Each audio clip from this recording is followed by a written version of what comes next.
Film you're about to view is titled Your Inner Fish. The narrator and writer of the film, his name is Neil Shubin. He also wrote a companion book called Your Inner Fish, which was, one of those texts I put up there for an optional reading. That text covers everything and more that's placed in the video if you want to know more information about it. Now, what Neil does is he approaches human evolution and development through the lens of deep time.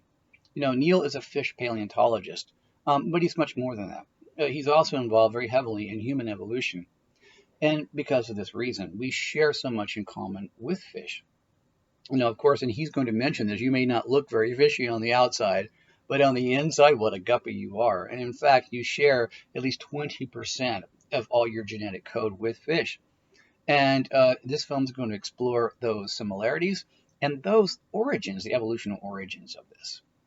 The film begins in the Devonian period as a freshwater fish under the genus Tiktaalik, and there are several members of these species that are making an historic transition to land by developing lungs and by developing architecture in the front appendages, the hands and shoulders, to be able to move on land. In the film, he also begins to discuss some of the genetic components which are responsible for these transitions. Now, we're going to be getting to the genetic components, in the next section. It's a little bit early for us to discuss those. I do want you to take notes on the genetic stuff, but you're not going to see them featured in this unit, this module's examination. However, I will reference those later in the next unit. They will become important, so we can't forget about that in this film.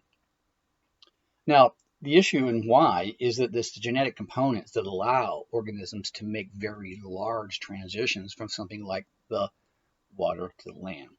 At the end of these films, this film particularly, I get questions from students all the time. How could a fish possibly breathe on land? Well, we actually do have fish that are able to move across large bodies of land in the current world right now because they have a partial lung structure. Things like lungfish are able to actually absorb oxygen out of the air and also out of the water. Tiktaalik was very interesting, and then on one side of his body, it had an actual lung. On the other side, it had a gill structure. And we can explain this genetically, and we will in the next component of the class. But suffice it to say, Neil's trying to find out when these features begin to arise and under what context. And it's also a journey, an exploration of how paleontologists actually go about conducting fieldwork. We're going to be traveling with him to the Greenland area, up into the Arctic, where he's going to find this intrepid fish. And in this journey, he's going to be encountering geology and explaining to you how he's interpreting the geological record. This is where the geological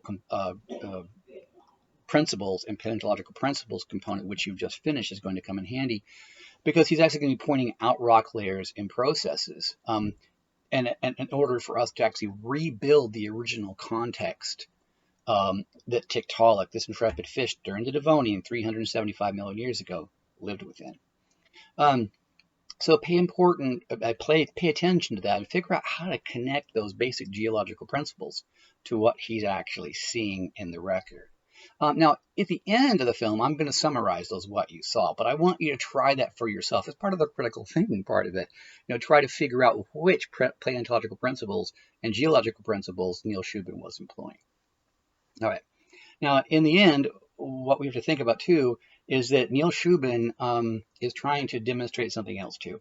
And this film is not written, per se, for scientists who know this information, but by the layman who's having a hard time with understanding evolution, or they might be on the religious tracks of the world and are against evolution.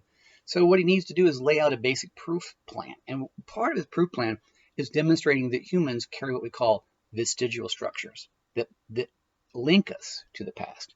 I mean things such as where male's testes are outside the body are a developmental reflection of fish moving those testes from inside of the body to the outside of the body as we become warm-blooded, because the sperm can't take the heat. We'll be looking at other sorts of vestigial features in the film, which are incredibly important. I want you to keep a list of those. How is it that we are connected to these fish, and where do we see it in our own body plan?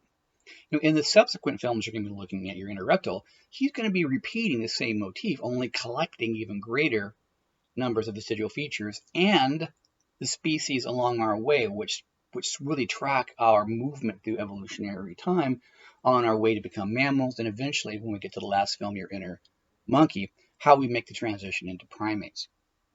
So this is part of our journey actually through time. Right? So I'll watch this film and I'll do a little summary discussion on it. And again, make good notes about what I was talking about. Look for those vestigial features. And again, you can ignore most of the genetic components, but for the testing purposes, but keep those, in the back burner here because we're going to be coming back to those in the next module on genetics.